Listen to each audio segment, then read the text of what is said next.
Welcome to Season 3 of the Knack 4 Business Podcast. Over 300 episodes strong, we're here to ignite your entrepreneurial spirit with fresh insights, networking gems, and creative strategies that elevate your game. Are you ready to discover what your Knack 4 business truly is? Your hosts are Bernie Fransgrote from Creative Insight and Wayne Pratt from Motive 8U Inc. Today's topic is Beyond Backups, Smart Disaster Recovery Strategies. From an audience perspective, what happens to your business if your IT system crashes or gets hacked? How can you protect it without spending a fortune? That's what our guest is all about today, Mr. Ron Klink from RK's Disaster Recovery Solutions. Ron is an expert in keeping business running smoothly, even when technology fails. He leads RK's Disaster Recovery Solutions, simplifying cybersecurity so everyone can understand and making sure companies are ready for anything. Ron, welcome. What's your favorite quote or saying, sir? Thank you very much, Bernie. Pleasure to be here with you. My favorite quote is, always be prepared. It sounds almost like a Boy Scout motto. Exactly. So what inspired the Disaster Recovery Solutions company that you have? Thank you for asking me that, Bernie. The inspiration behind the company and the naming of it is where I saw opportunity where there was a lack of awareness in my industry for disaster recovery for the technology area. A lot of businesses don't have proper recovery plans. And for when a natural disaster happens, like a cyber attack that happens to come in and takes their businesses to a screeching halt. So that's where it's the small niche in that area where I thought I want to help businesses. And I've seen a lot of big companies, small, large, get attacked by different cyber attacks and other natural events from blackouts, power outages, and so forth, and being down a day, a week, or more, and taking a lot of time to get back. I wanted to put my technology skills and uses into helping businesses in that area. What got you into cybersecurity and disaster recovery? Is this something you studied in college, or did you land a role that was fantastic? And next thing you know, that's what I want to do. I've been in the IT industry for over 30 years now, and the cybersecurity and the disaster recovery have been part of my IT career throughout my whole professional working in the industry. A lot of my IT skills and professional services are in system network engineering. This is where cybersecurity and disaster recovery play a role as well. So when you deal with small businesses, what do they lack for understanding, or what things do they think they understand, but they got it wrong? Oh, that's always a great question. A lot of businesses get things wrong when people are giving them advice that they think is the right advice. This is the person who's going to give you the proper advice to stay secure, to stay safe, making sure that the business won't get taken down by a cyber attack or something internally happen. Now, each person or team or company will give their own advice and their own methodology as to how they should support the company and the right policies and procedures and standards that should be taken place. A lot of the misconception is that they either need to spend a lot or they don't do nothing at all. They'll think they're invulnerable. Sometimes companies get the wrong advice. This is why a lot of companies, whether you're a small business, medium or large, sometimes the wrong advice can cost the company a lot of money. Do you find that the insurance industry is helping push people into, if you want insurance coverage for the oopsies, or unfortunately you left the barn door wide open and the horses are wondering whether to leave or stay? Do you feel the insurance industry is also helping push people along, or is it just the fact that things fall apart and all of a sudden all the user information is out in the wild? The insurance company is going in the right direction with all types of businesses, whether it be for medical, legal, all these types of industries. They're going in the right direction for large companies, small companies that deal with privacy, HIPAA compliancy. If you're in financial, you're dealing with FINRA as rights as well. But also, it's having the coverage, okay? Especially in cybersecurity, a lot of insurance companies are selling cybersecurity policies for corporations that need to be protected and compliant in their cybersecurity insurance. They have to meet certain standards and regulations to buy up cybersecurity and policy. It's very strict, and they have to adhere to these policies and procedures strictly. So it needs to be taken care of. This way, the insurance is helping businesses stay covered in case when an event happens, whether they use the insurance policy to put in a claim or not. Are there typical weak points in most businesses or networks that you find that people, it's really, I don't, you maybe know it's there or you don't know it's there, but it's a weak spot that you normally see in businesses that you want to make them aware of? No, that's a great question, Bernie. That I've seen a lot of companies, whether it's small, medium-sized, or large corporations, from my own professional experience, some companies just meet the minimum threshold of IT security. Others may go a little bit higher, but they don't do the proper preventive maintenance. And what I mean by that is I use a perfect example. If you have a car, you want to maintain the maintenance of it. You don't want to be the person on the side of the road waiting for someone to come and help you. So in an automobile, you want to rotate the tires, you keep the battery charged, make sure you have enough gas in the tank, stuff like that. You do this proper maintenance, your car will be running and for a good long time. Same thing applies in technology. You want to do the proper maintenance of your company's firewall. Make sure there's no holes where outside interference can come in or no one can get out without proper authorization. This is sometimes the misconception in IT security. Other people may have different opinions, but this is what I've seen throughout my experience. When you look at a residential situation, maybe you have 3 or 4 computers, the household, right? You have mom and dad, they have a tablet, they'll have a laptop, maybe a small form factor computer, a large computer. Then the young one has one of the game consoles and a gaming PC, etc. When you have a mix like that, most people understand that kind of setup, buying antivirus and some other softwares. But in a business space, it's a bit different. You mentioned something called a firewall. And also then there's network. When I recall from my past corporate life, there are policies in place. If you're used to residential, now you're starting up a business and now you have to have infrastructure. What are the differences? What are the things they got to tap into and ask for from an expert to build for them? Because I know a lot of times I'll look at something like, I have no idea what to do next.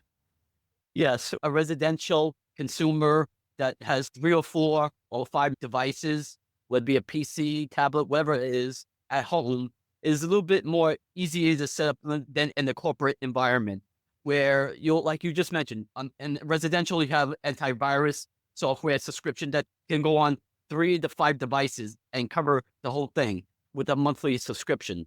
Now, in a business corporate environment, okay, you're going to have a monthly subscription or an annual subscription, whether it be using McAfee or Cement Norton.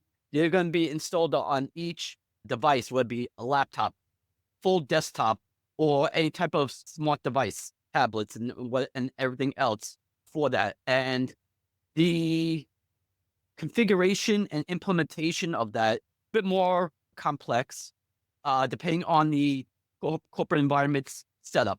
It could be easy or it could be a little more complex, depending on the number of workstations, what their policy is in that computer network system of the company. So there's a lot of variables that it could be as easy as apple pie or have multiple layers like an onion.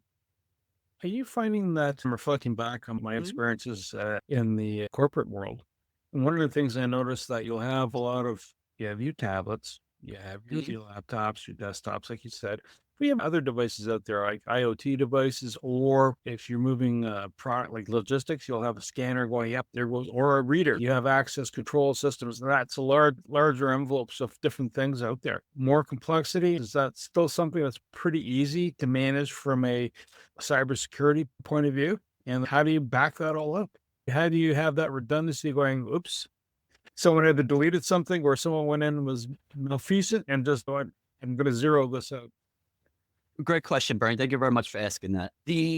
Like you mentioned, IoT devices such as wearable for smartwatches that tracks our health and everything else, or IoT devices that with the robot arms that you see in car manufacturing companies like General Motors here in the US, and anything else that has mobile smartphone is a device as well. These types of devices can be configured easily within a corporate environment. Having the right software to do it with, make sure it has those features and capabilities to secure these endpoints, whether it be a wearable smartwatch or something you're carrying like a mobile smart device. It's easy to configure it and making sure that it's secure. Also, for the backup and recovery part, having the proper backup scheme and how often it's being backed up is another part that is important. So when you're doing full backup system of your computer network system, some companies do it once a month,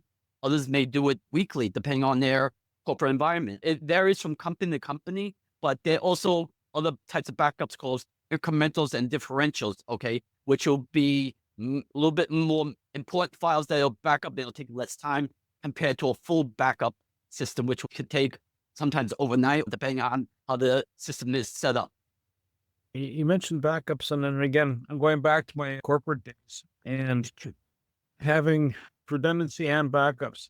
I've talked to the IT guys going, yeah, we mirror the server here and over there, but the actual hardware that I could put my hands on an asset is in another room or other campus or other building. And so the one building disappears, it's still there. And it's literally seamless. It just drops over. Would that can be considered redundancy and backup, or is backup something more separate than that?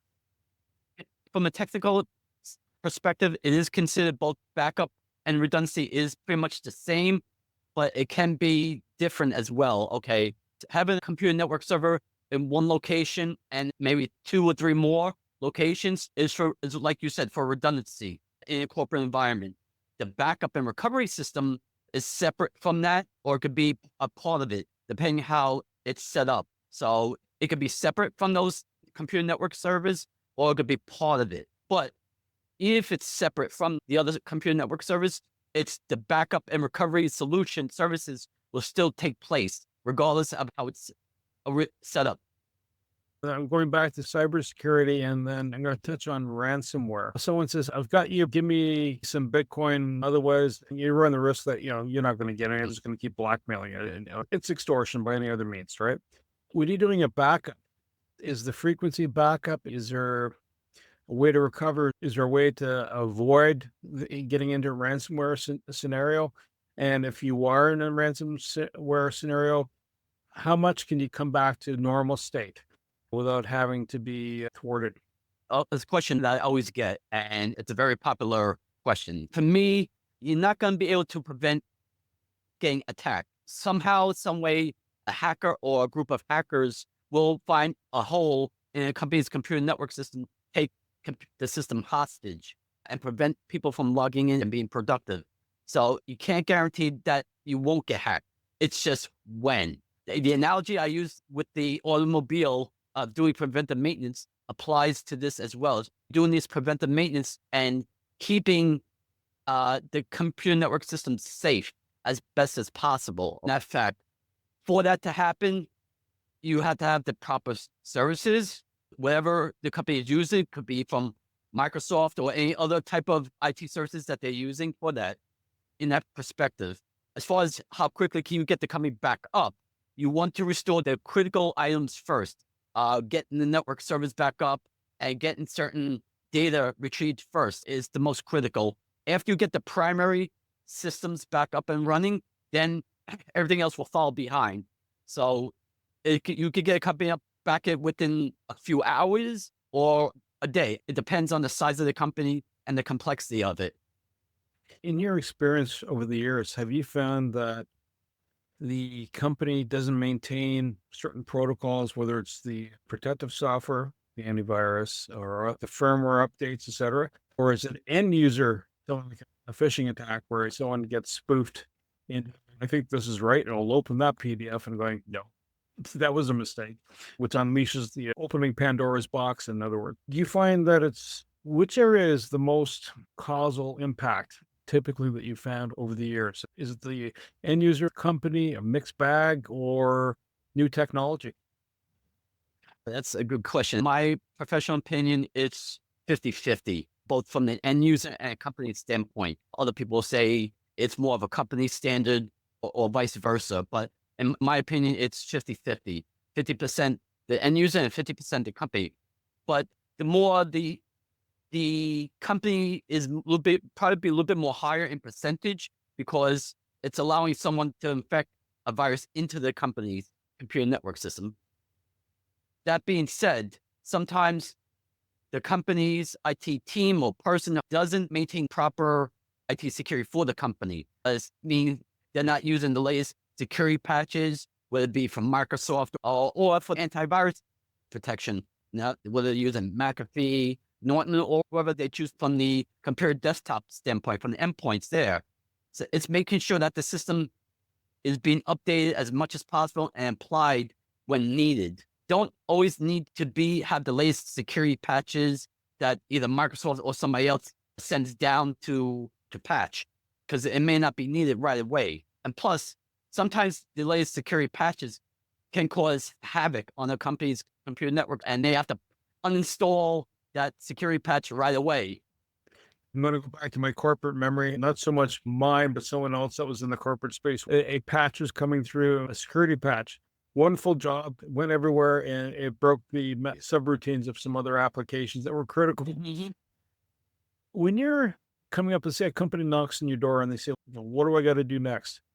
How do you figure out how many gaps they have in their shielding around them, whether it's their staffing, understanding? Do you have a firewall? Are you up to date? What does an assessment, a vulnerability assessment look like? Vulnerability assessment, or like I also like to call it a risk assessment, pretty much the same thing. I go with a questionnaire, whether on paper or in my head. I'm 30 plus years in the industry, asking the same question over and over again. You're doing a IT risk assessment, and asking certain questions to understand how the company is currently working, how the infrastructure is, how many people, what operating system are they using, what's the IT security look like, what are their rights and permissions for internal computer network system for end users.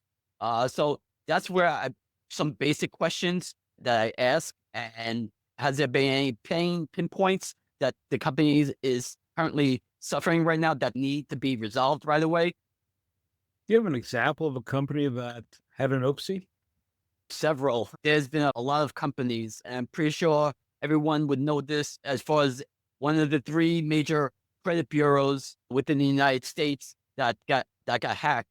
Not a few years back, but it's one of the well-known ones, and it was taken down, and a lot of people's personal information got stolen from that, and then the company had to issue a identity theft service for that, for 1 year service to its customers as a apology for for their information being stolen. That's one. And about 4 years ago, there was a major gas company down in Texas, which controls the major pipeline of gas from Texas all the way up the Northeast corridor along the Atlantic Ocean, that got hacked and was by a group of hackers, I believe, and they were down for over a week. So they ended up paying the Bitcoin ransom for it in order to get their computer network systems back up on running. That's one.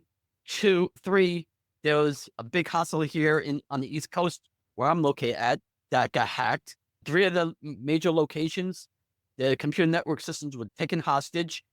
They had to go back to pen and paper for patients. So what that meant, patients weren't getting their drugs dispensed. They couldn't look up the recent medical records, x-rays, and what the health issues are. So those are some of the examples that are public knowledge out there. Would you say that even the healthcare piece, and less so for the gas company, because it's probably affecting the gas valves and the flow of the gas, the redundancy factor? Do you recommend that companies have, okay, if you were without your piece of kit, your electronic kit running, how do you operate? If you can't do a Zoom call, and Zoom calls is part of your deal, you're out of the boat. You have to figure out another way to get it connected. But if it's actual brick and mortar place where the person comes up to you, you normally would input the information like you're going to a carport store, right? I need a wheel of this size type thing. Do you recommend that they have a pen and paper system as a backup? In healthcare, inside of it, when something goes sideways, it just could be just a power outage, right? Or the mainframe bites the bullet for whatever reason, God forbid. You have to do pen and paper and then migrate that information later on. Is that something they have pre-established? Is it part of the standard operating procedure of recovery or what? It's not part of the recovery process. That's using common sense, which people need to have these days. It's common sense. Okay, my computer's network system's down. What are we going to do? We're either going to sit here idle or we're going to make things happen. So using your common sense, we got pen and paper. That's foolproof. And so we use that until we get our system back up and running. That would be last to consider until the recovery is fully operational again. This is almost, it's not a misconception, but what else are we going to do? Are we going to sit here and suffer, or are we going to take action and do the best we can? So in that interim, while the company is trying to get back up and running again, you're going to have a plan in place, regardless if it's pen and paper or secondary computer network system as a backup in case the primary goes down.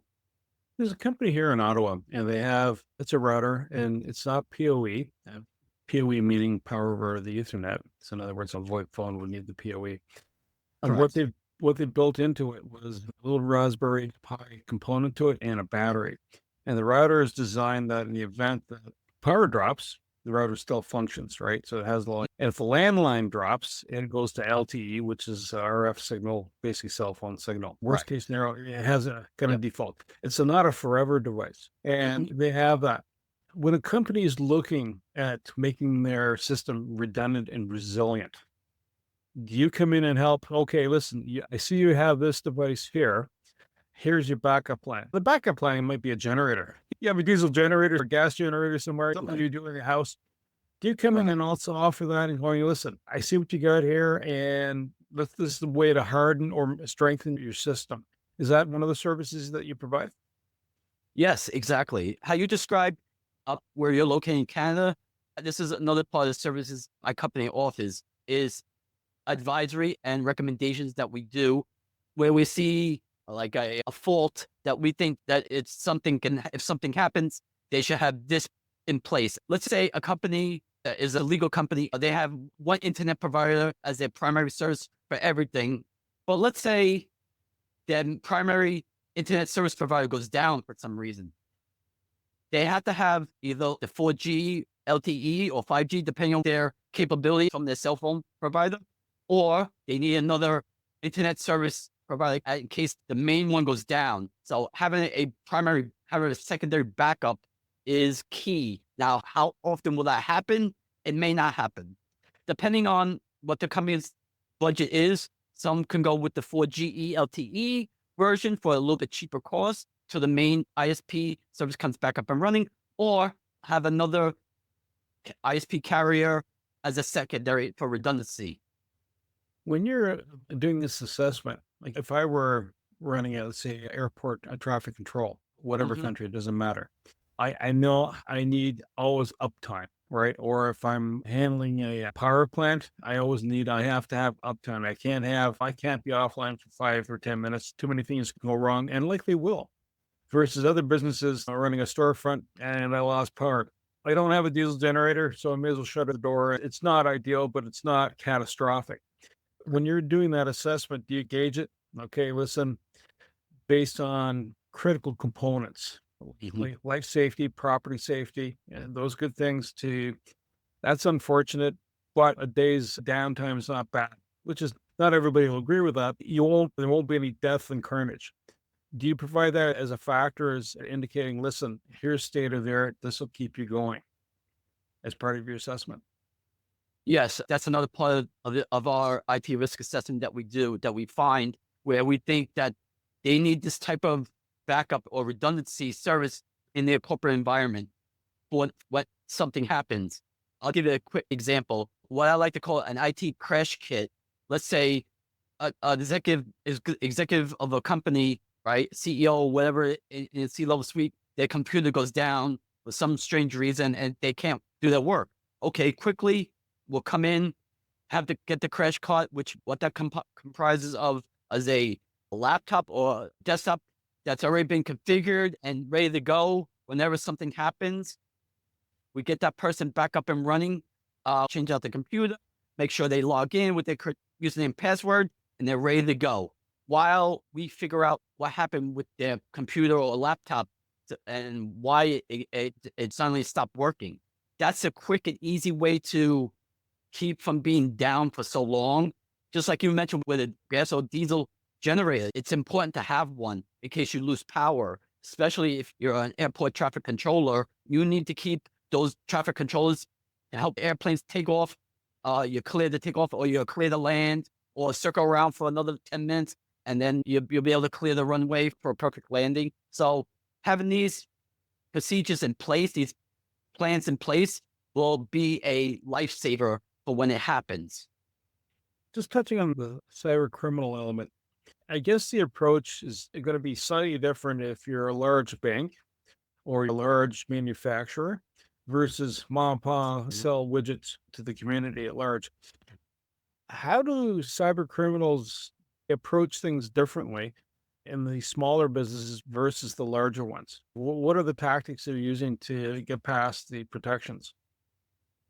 Their tactics are pretty much the same, regardless of size of company. They find the loopholes within a mom and pop shop or an enterprise level company. They look for any type of vulnerability and take advantage of it, whether that be a firewall penetration that they're able to get through and infect with malware or ransomware, sending an email that looks real from the company that does banking with them, whether it be a major bank or a small bank that looks legit. And without really investigating it through, making sure that the email is who they say they are, that can affect it that way as well. There are many different variables and factors that it can be taken advantage of if the proper IT security measures are not in place. So this sounds like there's a training component that has to come into play. What not to click on. Like, I had a conversation with somebody the other day, and they said that QR code, there's some fraud going on. And they said you wouldn't pick up food off the ground, and then you want to know its backstory, like how did it get there?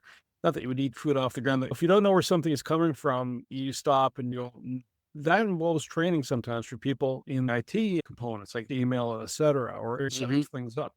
What type of training should a person look for? If you're a small, medium business and you're trying to protect, you try to be aware. What do I got to get? Let me talk to an expert. Where would they get that training? Where would they get that information? First thing, I can help in that area very much. That's part of my IT expertise in this area for training and IT security training, what they need to look for, what services they should be implementing, whether they're on a small budget or their budget is open. I'm going to recommend, depending on the size of the company, they get this type of solution, which means not spending a lot, but being conservative about it.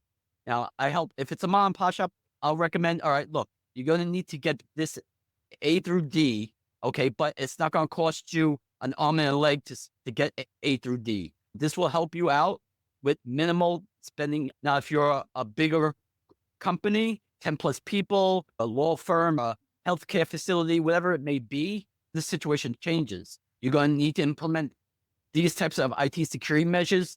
The computer network system is going to need to be fortified and protected from outside interference as well as internal interference as well. So I can help companies like a mom and pop shop giving recommendations as what to spend on that won't break the bank for them, to a corporation that is doing well in profits and in margins. There's another piece. It's basically understanding how things work and you can be compromised. Sometimes we get the shiny object syndrome. I'm sure someone has bought something from Google or Amazon that you can speak loudly to, or even my watch from that company, they are a fruit that you take a bite out of, right? Adam and Eve moment. But if you speak, that means it's always listening. Even if there's certain cars you can buy, they're electric cars, and the eyes and ears are always on. Now, two things are coming out of that. One is it's a learning cycle. Next thing you know, you start seeing ads for, let's say you're talking about going for a road trip to Colorado, or you're talking about a road trip to New Zealand. All of a sudden you start seeing these ads popping up. Although that in itself is not a risk, but that tells you that you're leaking out information that you may not know about. How do you tighten up the systems? If you're having a corporate meeting and strategy planning, if you don't want everybody's watches later on, suggest your boss, Rocky Klink's the man to talk about your IT security. Yeah, it's not uncommon for any type of device that has artificial intelligence, whether it be from the thing sitting on your desk to a TV, okay, that has, some of them have built-in cameras into the TV itself as well, and built-in microphones, and not using an external one. There are certain security permissions you can enable to minimize information being stolen and leaked out. Now, does everybody know this?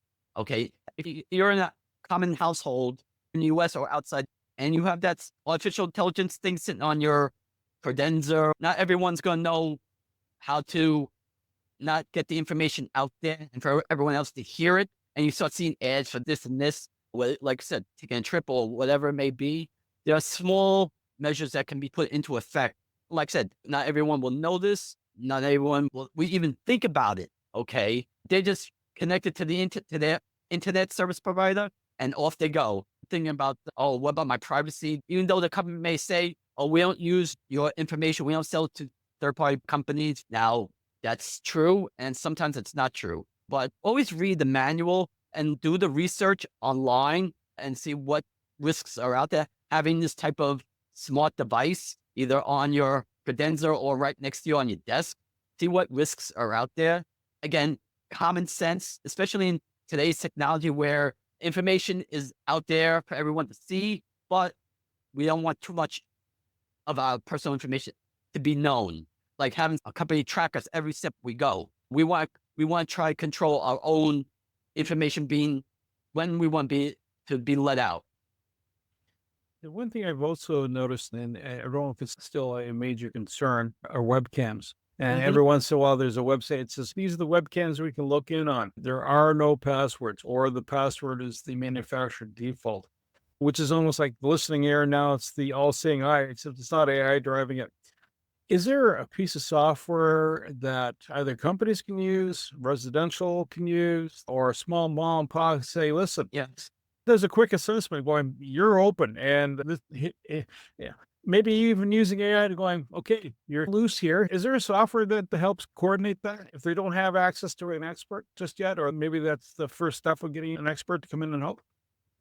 You're right on those. You just answered your own question there, Bernie. Yes, there is software out there that helps with the cameras, whether it be an external camera or built-in camera into a laptop or a smart device, like a tablet or a mobile phone. There is software out there. Now, depending on what you're using and what device you're using it on, okay, there is software out there that helps protect against that risk of somebody attempting or going to take access of that camera you're using for video conferencing. One of the software companies that's out there that I personally recommend, both personally and professionally, is Semantic Norton. Now, there are other companies similar to Semantic Norton, like McAfee and other companies that may do the same thing, offer it as part of their subscription models that I would highly recommend doing, and not going with something that's free. A lot of people think, oh, this piece of software is free. It's going to help protect my computer, my smart devices,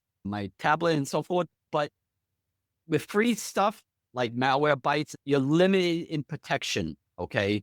It's always worth your while to do a monthly paid subscription or an annual subscription. You'll have better features, better security measures in place that you can customize as well. Like I said, I personally recommend Semantic Norton. I love their software. There are other companies out there that are not as high as Semantic Norton that offer a little bit more you can use as well, depending on how much you're looking to pay. But a lot of the companies are affordable, both for residential and in the corporate environment as well. Ron, our time's kind of wrapping up here. And you're right, as we were originally talking before we got into the recording, there's a lot of stuff here to cover. At the end of the day, what do you want to leave the audience from the perspective of cybersecurity, backups, and redundancy? What are a few key takeaways you want to impart to everybody? Thank you very much for that, Bernie. I appreciate our conversation today. A few takeaways will be: stay protected, be prepared. If you're not sure what you're doing or which direction to go, you can reach out to me. I'd be happy to help you. We'll be giving you some free tips and free advice for that as well. always happy, love to doing that and helping people. Or if you may have your own IT person or team, or do the research yourself. If you're not sure, get on that tech savvy. Just go online, do a Google search or whatever search engine you might use. Just do it, basic one, and see what it says. If you need help, please, I'm happy to help for giving out advice and free tips. What areas of the globe do you service? I'm based in New York City, so I can service the US. I can service European Union as well. I belong to a large Microsoft community, which I have resources to do. Now, if they're not a Microsoft shop, they may be a Google shop or something else. I still have the IT services to help them as well, depending on what they're looking for. So I can have a broad spectrum that I can cover. Now, there's some areas that I can't cover, which I have to bring somebody else in as additional help. But generally speaking, I can cover a very large geographic location. How do people reach you? Go to my website, www.ronklink.co. It's RONKLINK.co. They can look for me on LinkedIn. They can call me at country code +1 718 568 6161 and reach out to me that way as well. So various ways to get in contact with me. I want to say thank you to Ron Klink, my co-host Wayne Pratt, and you, the Knack for Business listeners. If you want to know how to tighten up your cybersecurity components or understand more elements of this whole space, reach out to Ron. To reach the podcast hosts, email them at info@creativeinsight.com or by the website creativeinsight.com, spelled KREATIVINSIGHT.com. To reach Wayne at his email, Wayne@motivate.uca. That is MOTIVE. The numeral 8 and the letter U.ca, or his website Motivate.uca. If you would like to be a guest on this podcast and share your knowledge, let us know. We would also appreciate your feedback on the content or format. Check the show notes for more details. For these podcasts, we like to acknowledge the support and thanks to the following people: Carl Richards from Podcast Solutions Made Simple, a renowned podcast expert; Fred Crouch, who is the Property Wizard podcaster, where Bernie is a co-host; Javan Strika from At Hive, a co-working space that is more than just a space; then Melanie Weber, Bernie's invaluable business partner; and Wayne Pratt from Motive 8U Inc., who serves as both a coach and co-host of these podcasts. Disclaimer: please note that the Knack for Business podcast episodes are meant solely for educational and general informational purposes. The information and opinions contained within are not intended to be professional advice on any subject matter. The thoughts, views, and opinions expressed by the participants are their own personal beliefs and do not represent the views of the podcast hosts or any affiliated organizations. It is important to note that this podcast is not a replacement for consulting with certified experts in your area who possess knowledge of your unique situation. The hosts of the podcast, along with any participants or affiliated groups, do not take responsibility for any actions taken or not taken based on the information presented in this episode. It is highly recommended that individuals seek guidance from their own personal advisors in fields such as accounting, law, or other pertinent areas prior to undertaking any actions or making decisions that may impact their financial, legal, or other aspects of life.